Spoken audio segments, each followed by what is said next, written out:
ተመልካቾቻችን እየተከታተላችሁ ያላችሁት የነጃሺ ቲቪ ልዩ የኢድ አልአድሃ የበዓል ዝግጅት ነው። እንግዳችን አምባሳደር አሊ አብዶ ናቸው። አሁንም አብራችሁን እንድትቆዩ እንጋብዛለን። ጥሩ ቆይታ እንደሚኖረን ተስፋ እናደርጋለን። ቀደም ሲል የከንቲባነት ዘመንሆን እያነሳን ነበር። ከዚህ ጋር እንግዲህ አብሮ የሚነሳው በዛ ጊዜ በአዲስ አበባ ከተማ የኢድ ሰላት ይሰገድ የነበረው በየመስጂዶቻችን ነበር። በኋላ ደግሞ በስፋት አንዋር መስጂድ አብዛኛው ሰው አንዋር መስጂድ ወጥቶ በዙሪያውና በመስጂዱ ይሰገድ ነበረ። በኋላ ነው ወደ አዲስ አበባ ከተማ ወደ ስቴዲየም የሄደው። በእናንተ ጊዜ ነበር ይሄ የሆነው? ያስታውሳሉ ይሄንን? አሁን በእኛ ጊዜ ነው። በእርግጥ አሁን ትንሽ ማላስታውሰው ሀሳቡ ከእስልምና ጉባኤ ይምጣ ኢኒሼቲቭ ላይ ትንሽ እጠራጠራለሁኝ። ስታዲየም ቢያከብሩ ይሻላል እና ለክብሩም ጥሩ ነው፣ ለጸጥታም ጥሩ ነው፣ ለሁሉም ነገር ጥሩ ነው በሚል ንቀድ የሚል ሀሳብ ተነስቶ ፈቀድንላቸው አዲስ አበባ ስቴዲየም። እና ስለዚህ በእኛ ጊዜ ነው ስታዲየም ወጥቶ መሰገድ የጀመረው። እና ከዛ ያው እንግዲህ በበዓላት እንገኛለን። በተለይ እኔ ያው በሙስሊም በዓላት ላይ በስፋት እገኛለሁ። ስለዚህ በጣም ረካ ነበር እዛ ሄጄ ያንን ህዝብ ሳይ እዛ ሁሉ ህዝብ ወጥቶ አንድ ላይ ሲሰራ እንደዛ እዛ ስታዲየምም እንደዛ መጠቀም ስንችል በዛም ብዙ ተቃውሞ ምናምን ነበር፣ ሬዚስታንስ ሁሉ ነበር። ምክንያቱም ስታዲየም ሲባል ከስታዲየም ውጪ ሄደ ያው መስቀል አደባባዩን ህዝቡ ብዙ ስለሆነ መልተህ ነው የምትሰግደው እና ብዙ ያለ መደሰት የመከፋት ነበር። ያንንም ዝም እያል ነው ጆሮ እየነሳ ነው ቀጠልንበት እና እስካሁንም ያው እዛው እየተደረገ ነው ያለው። እዛ ሄደን እዛ ሄጄ መልእክት ሳስተላልፍ እና ከኡመት ጋር ሆነ የአላህን ታላቅነት አላሁ አክበር እያልክ ስትል በጣም ደስ ይላል። እምነታዊ እንትን ነው መረሳው ትዝታ ነው ማለት እችላለሁ። በበዓላት ብዙ ጊዜ እኛ በበዓላት ቀንም ስራ ላይ ነን፣ ቤተሰብ ውስጥ እንደ ልብ እንትን አንልም። ግን እንደነዚህ አይነት ቦታዎች እንሄዳለን። ፕሮግራሙ እስኪያልቅ እንሳተፋለን፣ አንቀርም። ያ ነው ያለው። በተለይ በአረፋ ትንሽ ቀዝቀዝ ይላል የህዝቡ ብዛት። አዲስ አበባ በአረፋ ብዙዎች ጥለዋት ይወጣሉ። በዛ እንጂ ሁለቱ በዓላት መውሊድንም ጨምሮ ሶስተኛ መውሊድ እንኳን ስታዲየም አይከበርም እና በጣም ደመቅ ያሉ ናቸው። እና ሌሎችም በዓላት በርግጥ የህዝብ በዓላት የመንግስት በዓላት አሉ እናከብራቸዋለን። ሃይማኖታዊ በዓላትም አሉ በየጊዜው ይከበራሉ። ያ ሲከበሩ እንደማንም ሰው ማክበር ብዙውን ጊዜኛ ግን በስራ እየተጠመደን ማሳለፍ ነው የኛ ባህሪ። አብዛኛው ያው የራስ የሆነ ነገር ካለሱ ራስ የምታዘጋጀው ታዘጋጀዋለህ እንጂ ሌላው እንግዲህ በነበርኩበት ጊዜ አንዱም ትንሽ የኔንም ጊዜ በልቶ የነበረው በዚህ ላችሁ እንደሆነ አሁን አስታውሼ ነው በዚህኛው ነገር ይሄ የሻቢያ ወረራ ነበር።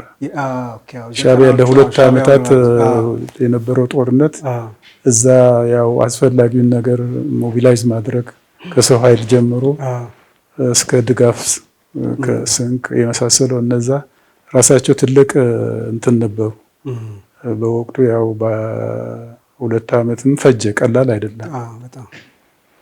እና ግን ዞሮ ሃይማኖታዊ በዓሎችን ሳከብር እንደውም ማረሳው ነገር ካድሬዎች ሲመለሱ መጣ አላሁ አክበር መጣ ይሉኛል። እንትን በዓል ሲመጣ ሄጄ ከዛ ስመለስ ከስታዲየም ስመለስ ወደ ስብሰባ ከሆነ ወደ ስብሰባው ደርሼ ስመለስ አላሁ አክበር መጣ ይሉኛል። ጥሩ ነው። እንግዲህ በከንቲባነት ዘመኑ ብዙ ነገር አየን፣ የተለያዩ ነገሮችን አነሳን። ከከንቲባነት በኋላ ወደ ሌላ የስራ ምደባ ተዘዋውረዋል። ያንን ዝውውር ሲያደርጉ ወይ ከከንቲባነት ወደ አምባሳደርነት ሲመጡ በምን አጋጣሚ ነው እንደዚህ አይነት ዝውውር ውስጥ የገቡት? ጀስት ምደባ ነው? በአዲስ አበባ ደረጃ ምርጫ ተካሂዶ ሌላ ከንቲባ ተሽሞ ነው? ምንድን ነበር አጋጣሚ? አሁን ከአዲስ አበባ ወደ ፌዴራል በቀጥታ አልገባሁኝም። ከአዲስ አበባ ወደ ኦሮሚያ ነው የሄድኩት።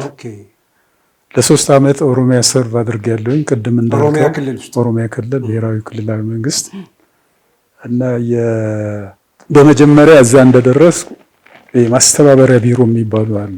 6 ምናምን ቢሮዎች በስሩ የያዘ የዛ ኃላፊ ሆኜ አንዱ ሴክተር እሱ ለአጭር ጊዜ ነበር። ከዛ የስራና ከተማ ልማት በዋናነት ኢንዱስትሪም ትራንስፖርትም ነበሩ። እነሱን እመራ ነበር እና እዛ በመምራት ለ3 ዓመት ሰራሁኝ። በእርግጥ እዛ 3 ዓመት በቆየው ጊዜ በተለይ አንድ ማረሳው ጥሩ ደስ የሚለኝ የአበባ ልማት አስጀመርኩኝ። በአጋጣሚ እኔ በደረስኩበት ጊዜ ነበረ አበባ እየተስፋፋ የመጣው እና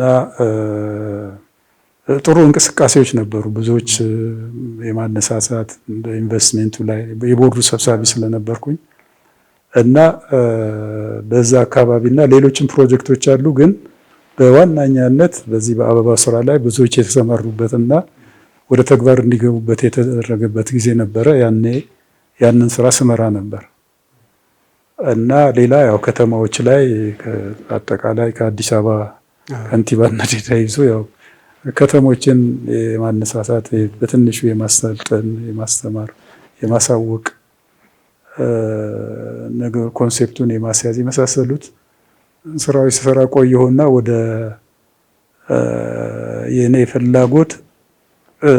ፍላጎት ኦሮሚያ ክልል ላለመቀጠል የሚል ፍላጎት ነበረኝ። ከዛ ያ ቅቡልነት አገኘና ወደ ፌዴራል ነው ያሰብኩት። ከዛ ወደ ውጭ ጉዳይ ተመደብኩኝ። ለውጭ ጉዳይ ሚኒስቴር፣ ያው ውጭ ጉዳይም ፌዴራል ነው። እዛ አምባሳደርነት ማዕረግ ያው ሹመት ከተሰጣቸው ሰዎች መካከል ሆኜ ሳላስበው ነው ያው ሆኜ ወደ ሱዳን ስልጠና ተሰጥቶን ወደ ሱዳን ሄደን ይሄ ነው እንግዲህ አካሄዴ። ስለዚህ ከኦሮሚያ ክልል ወደ ፌዴራል ከውጭ ጉዳይ በኋላ በአምባሳደርነት ወደ ሱዳን ተመድበው ሄዱ። የሱዳን ቆይታው እንዴት ነበር? በአምባሳደርነት ጊዜ የሚሰሩት ዋና ዋና ስራዎች ምንድን ናቸው? በተለይ ደግሞ ሱዳን ብዙ ኢትዮጵያውያን አሉ። እንደውም አንዳንድ አካባቢ ላይ ሱዳን የማይመስል ልክ የሀገራችን አንዱ ክልል ወይ አካባቢ የሚመስልበት ሁኔታ አለ፣ ብዙ ኢትዮጵያውያን ስላሉ እና የዛን ያህል ደግሞ ችግራቸው ጥያቄያቸውም ሰፊ ነው።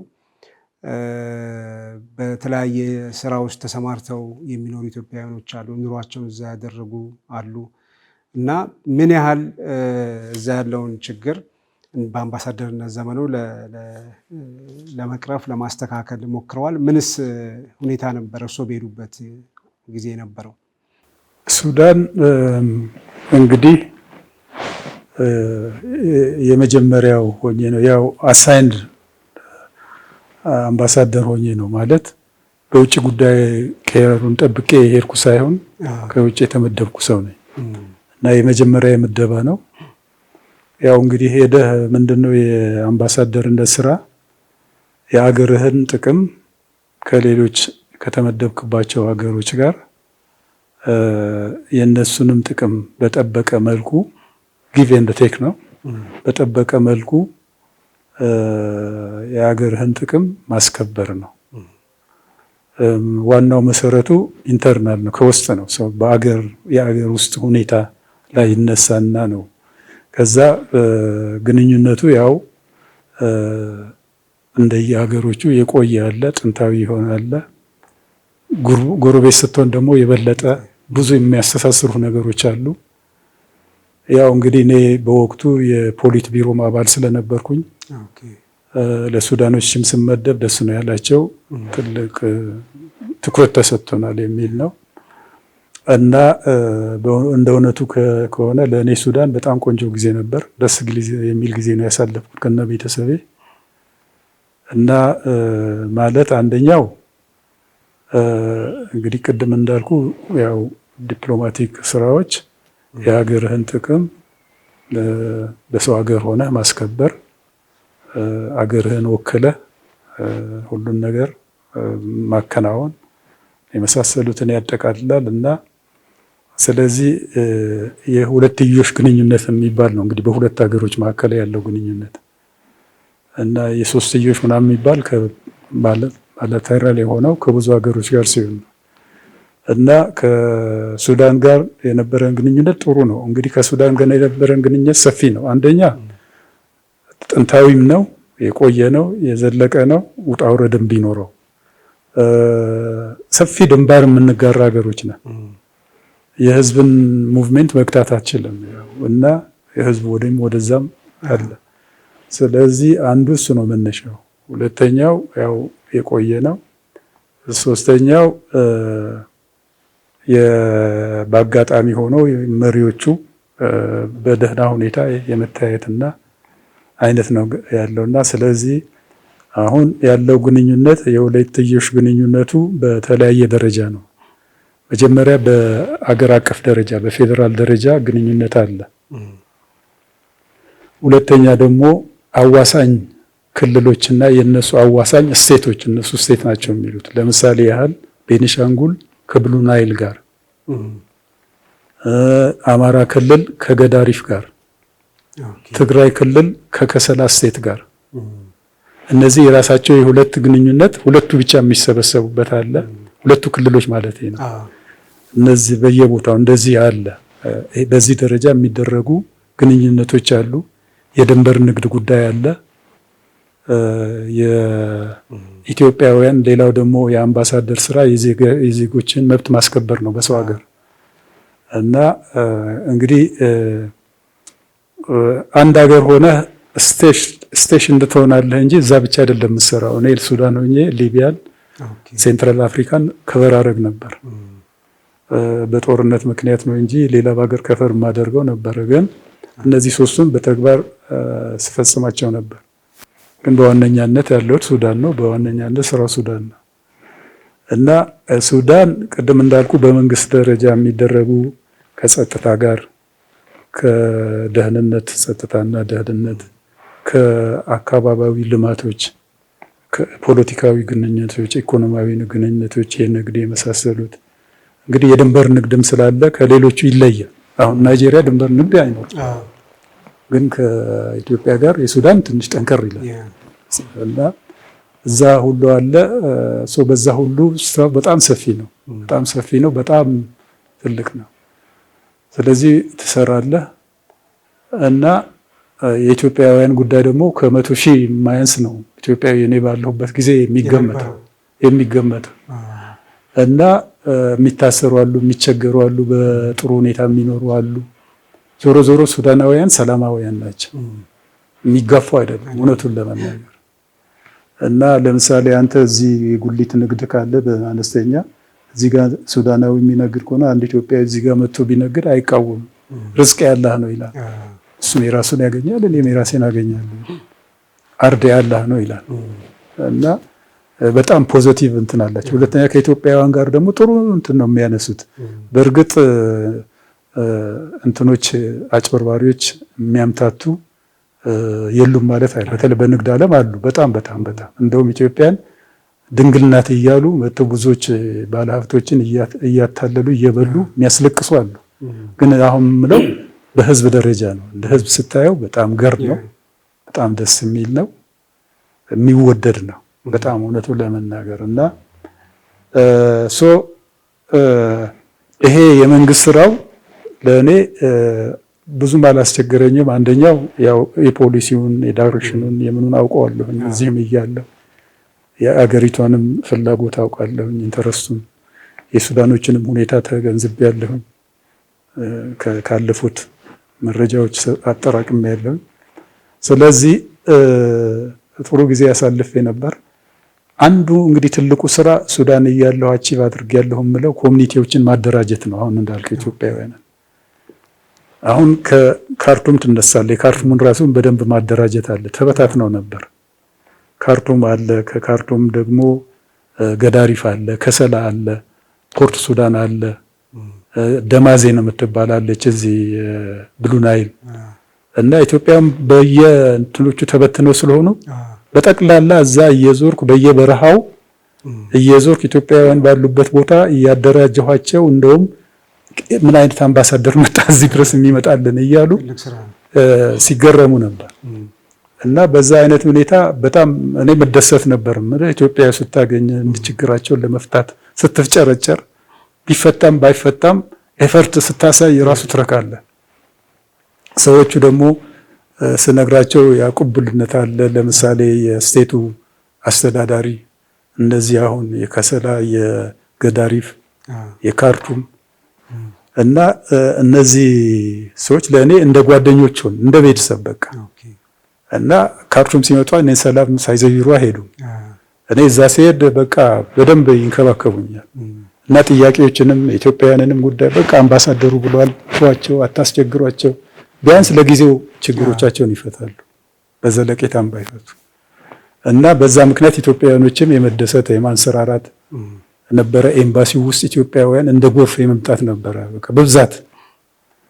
በፊት የተወሰኑ ኤሪያዎች ሰዎች ነበር የሚመጡት። አሁን ሁሉም በቃ ሁሉንም አደራጀን። ሁሉንም የአማራም የደቡብም ሞከርን አክቹአሊ የኦሮሞም ሁሉንም ተማሪውንም አፍሪካ ዩኒቨርሲቲ የሚማሩ ብዙ የኢትዮጵያን ተማሪዎች አሉ። አፍሪካ ዩኒቨርሲቲ አሉ። እነዛን ሁሉ ጋር ከነሱ ጋር ብዙ ኢንጌጅመንት ነበር።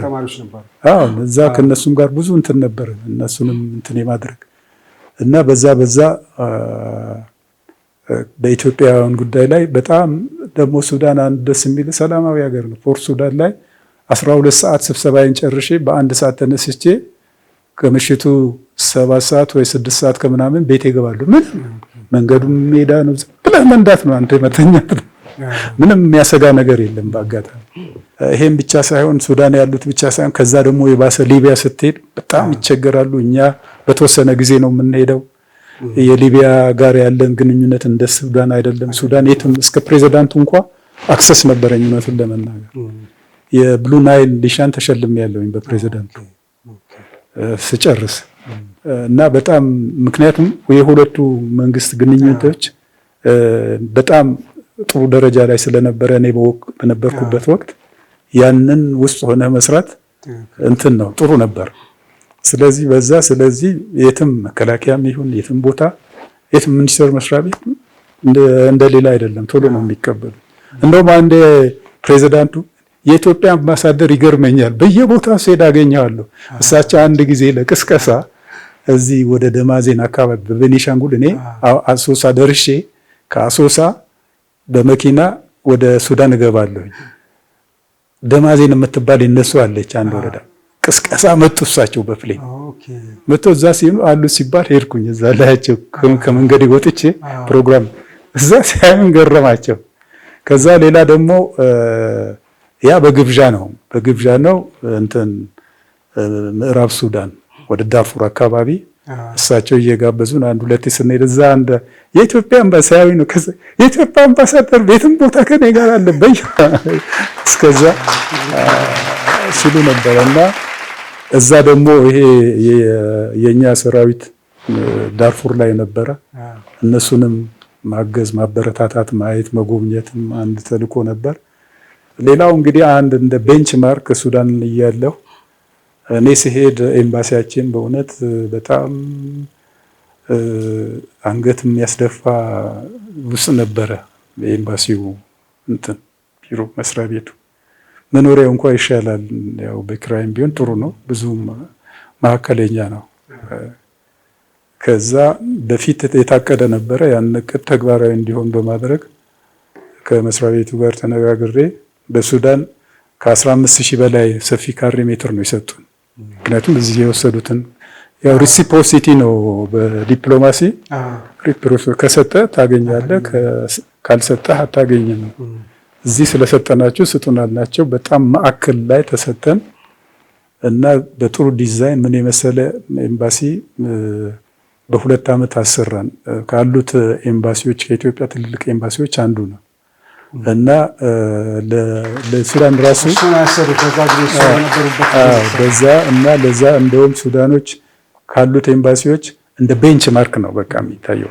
የአሜሪካ ኤምባሲ ግዙፍ ነው፣ ግን በዲዛይኑ ስታይ የኛ በዲዛይኑ በውበቱ ማዕከል በመሆኗ ከሁሉም አትራክቲቭ ነበረች እና ግቢውም ሰፊ ነው፣ ለብዙ ነገሮች ይሰራል። አሁን እንደውም አሳፍተውት ሌላ ነገር ሰርተው እንደሆነ እንጃ።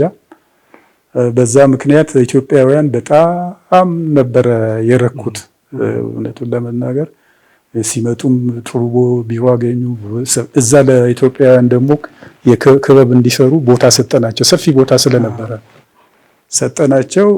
በዛ ምክንያት ከኮሚኒቲው ጋር ያለን በየስቴቱም ሆነ እስከ ደቡብ ሱዳን እስከ ጁባ ድረስ በምናደርገው ጥሩ ጊዜ ነው ያሳለፍነው። ከመንግስትም ጋር ጥሩ ጊዜ ነው ያሳለፍኩት። ይሄን ይመስላል ባጭሩ። በሱዳን በነበረው ቆይታ ላደረጉት ትልልቅ ስራዎችና አስተዋጽኦ ከልብ እናመሰግናለን። ትልቅ ስራ ነው የሰሩት። ከዛ በኋላ ከሱዳን ወደ ናይጄሪያ ነው የሄዱት በአምባሳደርነት። እዛስ እንደው የተወሰነ ነገር ቢነግሩን።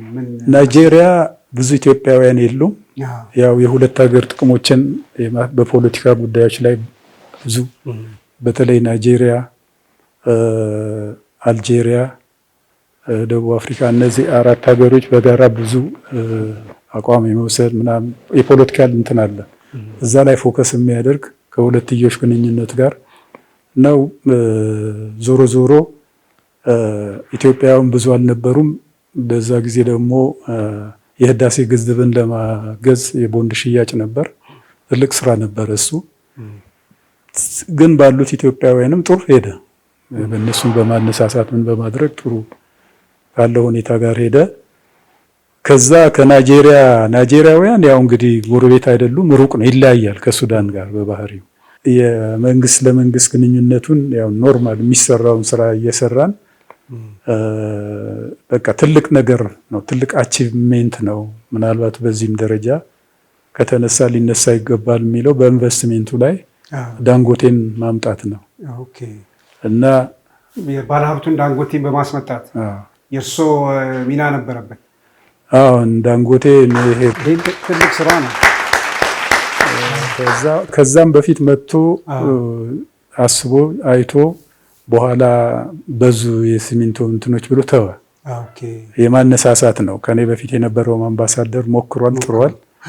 እና እኔ ሲሄድ እንትን አልኩኝ። ከዛ በኋላ ጋበዝኩት። ከጠቅላይ ሚኒስትሩ ጋር እንዲገናኝ ያደረኩኝ፣ ከኦሮሚያ ፕሬዝዳንት ጋር እንዲገናኝ ያደረኩት፣ የሊዝ ውል እንዲዋዋል ፎርማሊ እንዲያልቅ ሁሉ ነገር እንዲመቻች ያደረገን።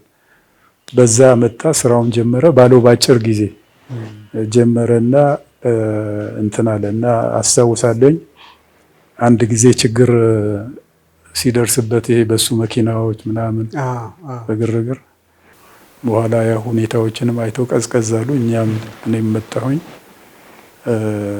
እንግዲህ ናይጄሪያ ኢትዮጵያውያን አሉ። ከነሱም ጋር በዓላት በማክበር ቦንድ እንዲገዙ በማድረግ ነው። እና እንግዲህ ይሄ ውጭ ሀገርም ሆነ እዚህ በዓላት ቅድም እንዳልኩ ብዙ ባናሳልፍም ውጭ ሀገር እያለን በዓላት ለማሳለፍ በቂ ጊዜ ያለን። ያው አንደኛው የአገሩ በዓል ሲያከብር አንተም የግድ ማክበር አለበት። ይሄ ግዴታ ነው። ሪሴፕሽን ይባላል። ትጠራለህ፣ ትጋበዛለህ። ለአገር ክብር ነው፣ ለአገር ጉዳይ ነው። አገርህን ወክለህ ነው የምትሄደው። ከዛ ሌላ ደግሞ በቤተ መንግስት ምናምን በመንግስት ደረጃ የሚዘጋጁ ፕሮግራሞች፣ በዓሎች ይኖራሉ፣ የተለያዩ ፕሮግራሞች ይኖራሉ። በነዛም በቃ ያው የዲፕሎማሲውን ስራ ታውቋለህ። የአምባሳደሩን ወደዛ አልገባንበትም። አገርህን ወክለህ ስለምትሄድ እንደ ትልቅ ሰው ነው የምትታየው። በዛ ደረጃ በናይጄሪያም ያው የአገሪቷን ክብር ጥቅም በማስጠበቅ የሚሰሩትን ሩቲን ተግባራት እና ሁሉም ነገር እንግዲህ ምንድነው አዲስ አበባም ሆንኩ ውጭ ስትሰራ በእቅድ ነው። ከመስሪያ ቤትህ የሚቀመጡ ግቦች አሉ፣ የሚታሰቡ ነገሮች አሉ።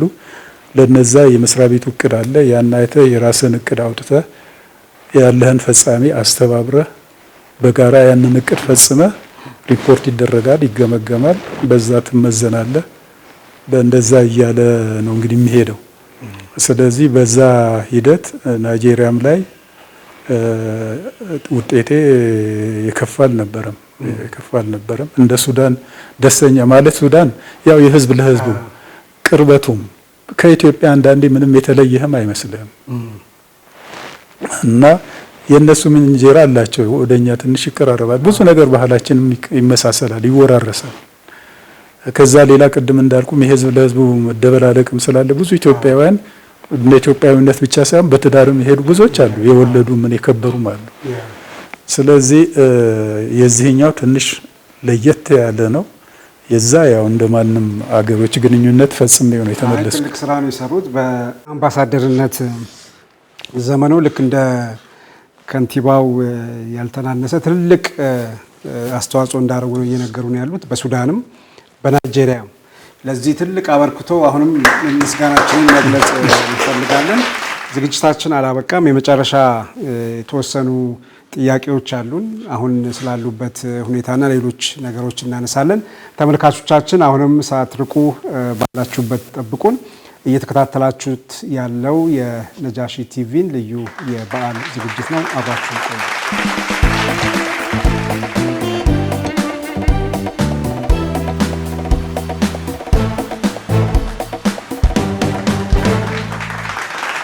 ተመልካቾቻችን ጥሩ ጊዜ እያሳለፋችሁ እንደሆነ ተስፋ እናደርጋለን። ከአምባሳደር አሊ አብዶ ጋር ጥሩ ቆይታ እያደረግን ነው።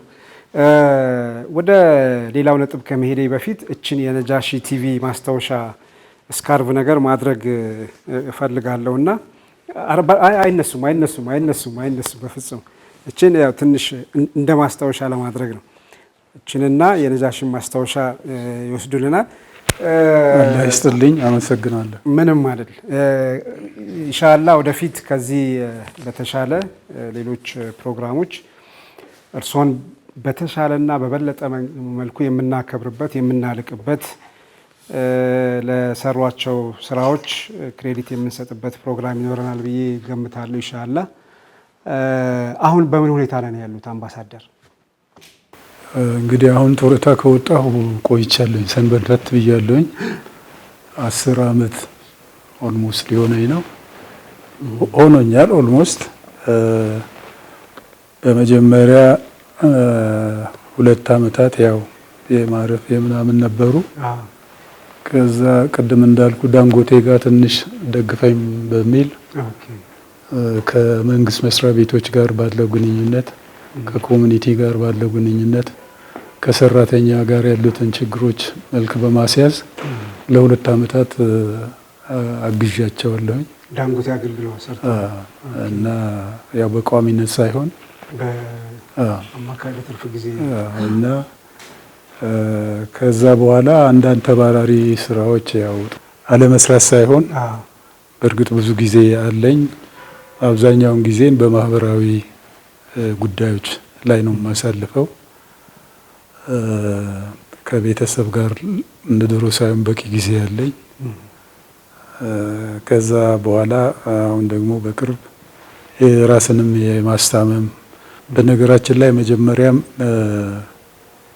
ወደ ጡረታ ስገባ ከውጭ ጉዳይ ወደ ጡረታ ስገባ እንድቀጥልም ተፈልጎ ነበር። እኔ ግን ያው አንደኛ ስኳርም ደም ግፊትም እንደዚህም ነገሮች ስለመጡ ራሴን ማስታመም መርጬ ነው እንጂ አፒል አድርግና ትቀጥላለህ ተብዬ ነበር። እና ራስን ፎሎ አፕ የማድረግ የራስን ጉዳይ አለ። ከዛም በኋላ አንዳንድ ነገሮች አሉ። አልሐምዱሊላህ በእንደነዚህ አይነት ሁኔታዎች ራሴንም እንትን እያልኩ ከማህበራዊ ጉዳዮች ከቤተሰብ ከሌላውም ያው እንግዲህ እድሜህም ስለሄደ አሁን ላንተ ብዙ ላይሰማ ይችላል እንጂ እድሜ ሄዷል። 70 ዓመት ደፍኛለሁኝ እና ስለዚህ ሽምግልናውም አለ ምኑም አለ እንደ ብዙ ነገሮች እንጌጅ ያደርጉሃል። አይደል አትሆንም ለማለት ያህል ነው። በእንደዛ በጥሩ ሁኔታ ነው ያለሁት። ብዙ ችግርም ላይ አልወደኩም። በደህና ሁኔታ ነው ያለሁት። በእርግጥ ትንሽ የመታመም ነገር አጋጥሞኝ ነበር። አሁንም የማገገም ሁኔታዎች አሉ። አልሐምዱሊላህ አላህ አግዞኝ ለዚህ በቅቻለሁ። ሁሉም ነገር ቆንጆ ነው ያለው። የቤተሰብ ሁኔታው እንዴት ነው? እንግዲህ ቤተሰቤን የትዳር የመሰረትኩት በ1971 ዓመተ ምህረት ነው። በ1971 መጋቢት ነው። ባለቤቴ ሚስራ ቃሲም ትባላለች እና የዚሁ የአዲስ አበባ የመርካቶ አደሬዎች ሰፈር የሚባለው አካባቢ ናት። ከዛ በፊት እዛ አካባቢ አክስት ስለነበሩኝ አክስቴ ጋር ሲሄድ በዛ ተዋወቀን። አክስት ጋር ብለው ሄደው እሳቸውን አገኙ እና ያው እሳቸውም ጋር ከነሱም ጋር መተሳሰር አለ፣ ቤተሰብ አለ እና ከአክስቴ ጋር የእሷ አያት ለአክስቴም ባል ነበሩ። የቅርብ እና አለ ሄደንት እና በዛ እንትናል ተግባባን፣ ተዋደድን፣ ተፋቀርን። መጨረሻ ላይ ወደ ጋብቻ መጣን። በ71 መጋቢት እንዳልኩ ተጋባን። አልሐምዱሊላህ አላህ አሁን በህይወት ያሉ 3 ልጆች አሉን። አድገዋል። ትንሿ 2ኛ ዓመት ጨርሳለች፣ 3ኛ ዓመት ጀምራለች እና እንግዲህ እንደ ሰው ለሰው ልጅ የሚያስፈልገው ነገር ሁሉ ቤትም መኪናም በአቅሜ አለኝ። የተንደላቀቀ ኑሮም ባይሆን እና ደስ ብሎኝ እየኖርኩ ነው ያለሁት። የባለቤቴ ቤተሰቦች እና ወላጆች በጣም እንትን ኤክስቴንድድ ፋሚሊ ነው። እዚህ ወደ ሰበታ አካባቢ ዳለቲ ምናምን የሚባለው አካባቢ ነው።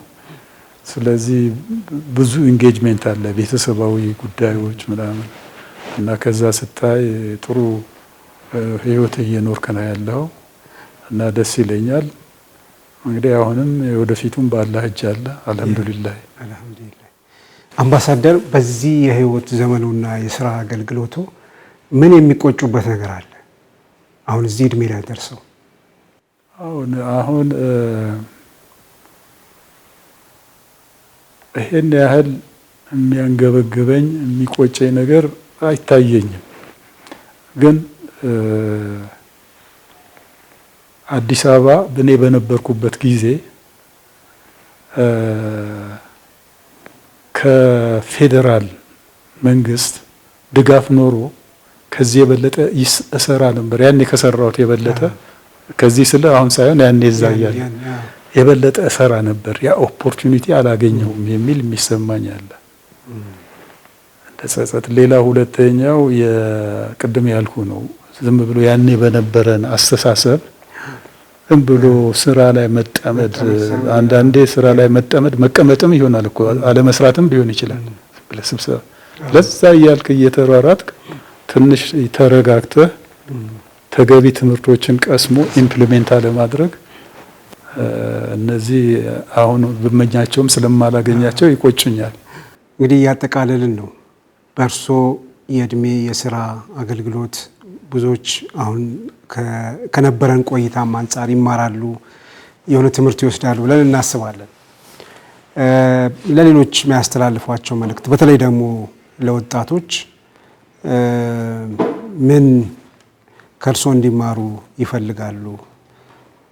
አሁን አንደኛ ወጣቶች መማር ያለባቸው ነገሮች አሉ ብዬ አስባለሁ። በመጀመሪያ ራስን በስነ ምግባር ማነጽ፣ አላማን፣ ግብን በትክክል መረዳት፣ ማወቅ፣ ለዛ መኖር እንደሚገባ ተረድቶ መስራት ነው። ምክንያቱም እቺ ሀገር ነገ በወጣት እጅ ነው የምትወርቀው። መሪዎቹም የዛሬዎቹ ወጣቶች ናቸው። ሁሉንም ነገር የሚፈጽሙት የሚያጠፉትም የሚያለሙትም እነሱ ናቸው። ይሄ ሪስፖንሲቢሊቲ ከፊታቸው ስላለ ለዛ ራስን በተዘዋዋሪም በቀጥታም መንገድ ማዘጋጀት። እንግዲህ ይሄ ሲባል የግድ ሁሉ ሰው ጠቅላይ ሚኒስትር ይሆናል ለማለት አይደለም፣ ወይ ከንቲባ ይሆናል ለማለት አይደለም። ሁሉም ቦታ የስራ ኃላፊነት አለ። ባለህበትም የስራ ቦታ ስራህን በሚገባ በንጽህና ያለ አድሎ በፍትሃዊነት ከኮራፕሽን በነጻ በዝምድና በመሳሰለው ነገር ሳይበላሽ ስራህን ከፈጸምክ ባለህበትም የስራ ቦታ እንደ መንግስት ሰራተኛም ሊሆን ይችላል፣ በግል ድርጅትም ሊሆን ይችላል፣ የራስም ስራ ሊሆን ይችላል። እነዛን ወጣቶች አሁን ባልኩት መንገድ ለመፈጸም መጣር ያለባቸው ይመስለኛል። ሁለተኛ በተለይ ሙስሊም ወጣቶች ደግሞ አሁን ብዙ ቦታ ይጎለናል፣ መሙላት ያለባቸው ቦታዎች አሉ። ለዛ ራሳቸውን ማዘጋጀት፣ ራሳቸውን ማብቃት፣ ወደ እነዛ ነገሮች መጠጋት፣ ዝም ብሎ በተወሰነ ሴክተር ብቻ ወይ በንግዱ ዓለም ላይ ብቻ እንደ ድሮ ወላጆቻችን ስርዓቱም ጨቁኗቸው ነው እነሱ። ከዛ ጋር በተያያዘ በዛ ላይ ብቻ ሳይሆን በሁሉም በፖለቲካውም አገር በማስተዳደሩም በኢንቨስትመንቱም ይሁን በራስ ኢኒሼቲቭ የራስን ስራ ፈጥሮ ትልቅ ደረጃ መድረስ እንደውም ከሁሉም የበለጠ ነው። ስለዚህ ራሳቸውን ነገ ምን ሊሆኑ እንደሚችሉ አያውቁም። ስለዚህ ትልቅ ቦታ ሊደርሱ ይችላሉ። ስለዚህ ዋና ስራ ምንድነው? በትጋት በቀንነት ሳይሰለቹ አላማን ክሊር አድርጎ አስቀምጦ ለዛ ግብ ቢሰሩና በተለይ በመንግስት መስሪያ ቤቶች በደንብ ቢሳተፉ መርጣለሁ። ማለቴ አሁን ይቅርታ አድርግልኝና በአንተ መስክ በጋዜጠኝነትም ቢሆን አሁን ብዙዎችን ብትወስድ ሙስሊሞች ቁጥራቸው በጣም ያነሰ ይመስለኛል እስከማውቀው። ስለዚህ በሁሉም መስክ ተሳትፏችን እንደ ሙስሊም ወጣቶችን ለመለያየት አይደለም፣ ግን መሳተፍ አለባቸው። የሀገር ጉዳይ ስለሆነ ሀገር የጋራ ስለሆነች ሀገርን የመውደድ እና ለሀገር ኮንትሪቢዩት የማድረጉ ነገር በትምህርት ጊዜያቸው ነው የሚጀምረው። ትምህርታቸውን በሚገባ የሚያጠኑ የሚከታተሉ የሚሰሩ ከሆኑ ነገ ለትልቅም ደረጃ የሚያበቃቸው እሱ ነው መሳሪያቸው። ስለዚህ ከዛ ጊዜ ጀምረው ትጋትን፣ ስንፍናን በማስወገድ ጥረት በማድረግ ጥርሳቸውን ነክሰው በመስራት የነገን የተሻለን ሁኔታ ግንዛቤ ውስጥ በማስገባት ለሀገሪቷ ትልቅ ተስፋዎች እንደሆኑ ቆጥረው በዛ ደረጃ አልመው ከሄዱ ትልቅ ቦታ ይደርሳሉ፣ ሀገርንም ይጠቅማሉ፣ ራሳቸውንም ይጠቅማሉ። ስለዚህ ያለኝ መልእክት በተለያየ መልኩ ከመከፋፈል ከመለያየት በጋራ ሆኖ ሀገር እንድታድግ የራስን አስተዋጽኦ ለማድረግ አሁን ካሉበት ቦታ ኤሌመንተሪ ያሉት ህፃናቶችን ቢሆኑ ኢቭን ከዛ ጊዜ ጀምረው ያው በእድሜያቸው ደረጃ አንደርስታንዲንጉ ይለያያል እና እንደዛ ሄደው ለሀገራቸው ጥሩ ከኛ የተሻለ አሁን የኔ ምናልባት በዚህ ፕሮግራማችን አይተናል። እኔ በአጋጣሚ እዚህ ደርሻለሁኝ፣ ግን ከዚህ የበለጠም ሊሰራ ይችላል። እኔ ባለሁበትም ደረጃም ተደርሶ እኔ ከሰራሁት በላይ ብዙ ነገሮች መስራትም ይቻላል። ስለዚህ የነገ አበባዎች ነው የሚባለውና ተስፋ ያላቸው ስለሆኑ ወጣቶች በትጋት ለወደፊቷ ኢትዮጵያ እንዲነሳሱ ነው መልእክቴን ማስተላለፍ የምፈልገው። አምባሳደር ከልብ እናመሰግናለን።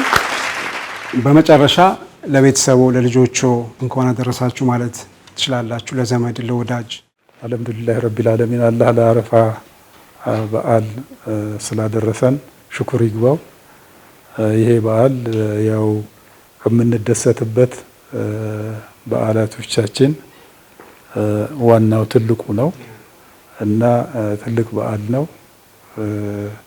ስለዚህ ይሄን በዓል ሁሉም በየቤቱ በሃይማኖታዊው ስርዓት በደስታ በመጠራራት በመተሳሰብ አብሮ በመሆን እንደሚያሳልፈው የታወቀ ነው።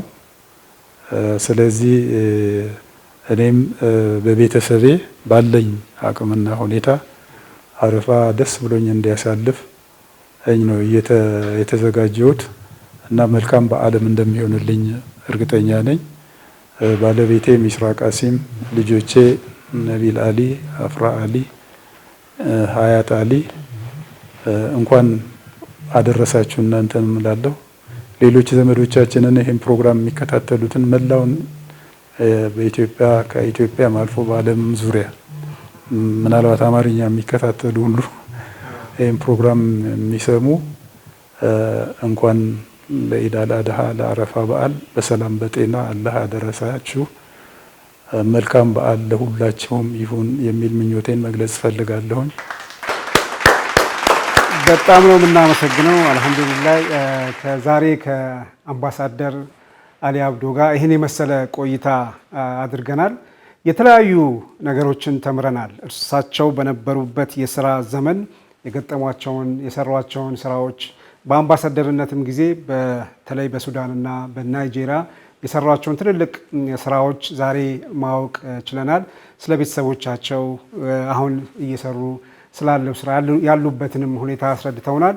እኛን አክብረው እዚህ በመካከላችን ተገኝተው ይህንን የመሰለ የስራ ልምዳቸውንና ህይወታቸውን ለተመልካቾቻችን ስላካፈሉ በጣም በጣም እናመሰግናለን።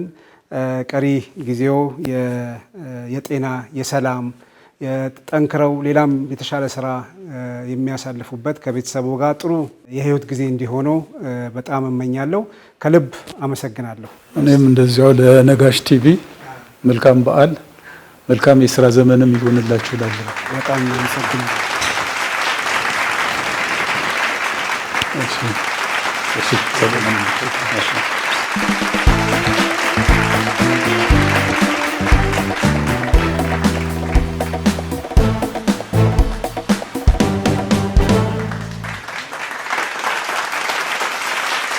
ተመልካቾቻችን እንደዚሁም እዚህ ስቱዲዮ ያላችሁ እንግዶቻችን ይህን ፕሮግራም አብራችሁን ስለተከታተላችሁ እስከ መጨረሻው ከልብ እናመሰግናለን። ሁላችሁንም አመሰግናለሁ። ጥሩ ጊዜ እንዳሳለፋችሁ ተስፋ አደርጋለሁኝ። ጀማል አህመድ ሾው በየሳምንቱ በዚህን ሰዓት ሁሌ የሚቀርብ ይሆናል። በዚህ የኢድ አል አድሃ አረፋ በዓል በልዩ ስጦታ ቀርቧል። ይህን ፕሮግራም ማሻሻል መጨመር አለበት የምትሏቸው የተለያዩ አስተያየቶች ካሉ እንቀበላለን። የዛሬው ዝግጅት ብዙ እንደተማራችሁበትና ከነዚህ እንግዶች የተለያዩ ትምህርት እንደቀሰማችሁ ተስፋ አደርጋለሁ። በሚቀጥለው ዝግጅታችን እንደዚሁም የተለያየ የህይወት ተሞክሮ ያላቸውን እንግዶች ይዘን የምንቀርብ ይሆናል። ጥሩ ጊዜ እንደምታሳልፉ ተስፋ አደርጋለሁ።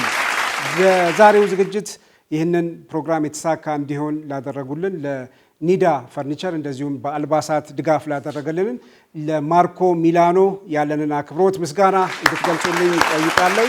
ከልብ እናመሰግናለን። የዛሬው ፕሮግራም በዚሁ ተጠናቋል ብለን ስንሰናበት በዓሉ የሰላም የጤና እንዲሆንላችሁ አረፋን በየቤታችሁ ከቤተሰብ ጋር ጥሩ እንድታሳልፉ በመመኘት ነው። መልካም ጊዜ።